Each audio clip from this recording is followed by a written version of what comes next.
കൊട്ടിക്കലാശത്തോടെ നിരാശരായിരുന്ന മദ്യപാനികൾ വോട്ടെടുപ്പ് കഴിഞ്ഞതോടെ ഹാപ്പിയാണ്. വോട്ടെടുപ്പ് കഴിഞ്ഞതോടെ കൊച്ചിയിലടക്കം ബീവറേജസ് കോർപ്പറേഷന് മുന്നിൽ വൻ തിരക്കായിരുന്നു അനുഭവപ്പെട്ടത്.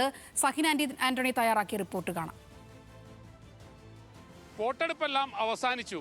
പക്ഷേ മറ്റൊരു കാര്യം ഇവിടെ തുടങ്ങുകയാണ്. വോട്ടെടുപ്പ് ഒന്ന് അവസാനിക്കാൻ വേണ്ടി കാത്തിരുന്ന ചില മനുഷ്യരുണ്ട്. ആ കാണുന്ന കാഴ്ചയാണ്. ബീവറേജസ് കോർപ്പറേഷന് മുന്നിലാണ്. അറിയാം, കഴിഞ്ഞ ചൊവ്വാഴ്ച കൊട്ടിക്കലാശം കഴിഞ്ഞതോടുകൂടി ബീവറേജസ് കോർപ്പറേഷൻ പൂർണ്ണമായിട്ടും അടച്ചിരുന്നു. ഇപ്പോൾ വോട്ടെടുപ്പ് അവസാനിച്ചു. ബീവറേജസ് കോർപ്പറേഷൻ ഒന്ന് തുറക്കുന്നതിന് വേണ്ടി കാത്തു നിൽക്കുന്ന ഒരു കൂട്ടം മനുഷ്യരാണ്. ദാഹജലത്തിന് വേണ്ടി കാത്തു നിൽക്കുകയാണ്. അല്പനേരത്തിനുള്ളിൽ തന്നെ ഈ ബീവറേജസ് കോർപ്പറേഷൻ തുറക്കുമെന്നുള്ളതാണ്. എന്തായാലും വലിയൊരു ക്യൂ. പല മനുഷ്യരും ചേട്ടോ എത്ര ദിവസമായി കാത്തു നിൽക്കുന്നത് ചേട്ടോ? കുറേ കാത്തു. ഇന്നലെ അടിച്ച് എങ്ങനെ ഒപ്പിച്ചു? ഒപ്പിച്ചു സാധനം ബ്ലാക്കിന് കിട്ടി. എന്തുണ്ട് 4 மணிலேருந்து காத்து கிடக்குறேன். இப்போ தான் கடை திறக்க போகுது. சாதனம் மெடிச்சா தான் நாங்கள் உயிர் வாழ முடியும், இல்லாட்டி மறிச்சு போவோம்.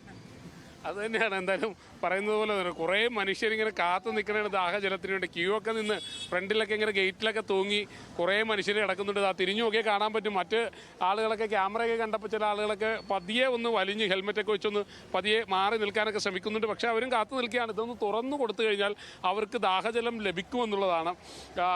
എന്തായാലും ഞാൻ നേരത്തെ സൂചിപ്പിച്ചതുപോലെ വോട്ടെടുപ്പ് അവസാനിച്ചപ്പോഴാണ് ഈ മനുഷ്യർക്ക് ശ്വാസം വീണതെന്ന് പറയാൻ പറ്റും. അങ്ങനെയാണോ? അത് തന്നെയാണ് ഈ കാണുന്നത് പോലെ തന്നെ. വോട്ടെടുപ്പ് അവസാനിപ്പിച്ചപ്പോൾ ശ്വാസം വീണ കുറച്ച് മനുഷ്യരാണ് കഴിഞ്ഞ ദിവസങ്ങളിലെല്ലാം. എന്താ പറഞ്ഞു? 6 മണിക്ക് തുറക്കണമെങ്കിൽ ഇത്ര ആളെ പറഞ്ഞുവിടാണ്. ഇപ്പം എത്രയായി ടൈം? 6 കാലമായില്ലേ? ഇത്ര ആൾ ഞങ്ങൾക്ക് പോകാൻ ഇപ്പോഴും 6 കാലമായിട്ടും തുറന്നിട്ടില്ല. അപ്പോൾ ഈ വോട്ടെടുപ്പ് കഴിയാൻ വേണ്ടി കാത്തിരിക്കണായിരുന്നു. അത് ഞാൻ മാത്രമല്ല, ഒരുപാട് ആൾക്കാരുണ്ട്, ഒരുപാട് മനുഷ്യരുണ്ട്. നിങ്ങൾക്കൊക്കെ ഇപ്പോഴാണ് ശ്വാസം വീണത്? ഇപ്പോഴാ ശ്വാസം വീണത്.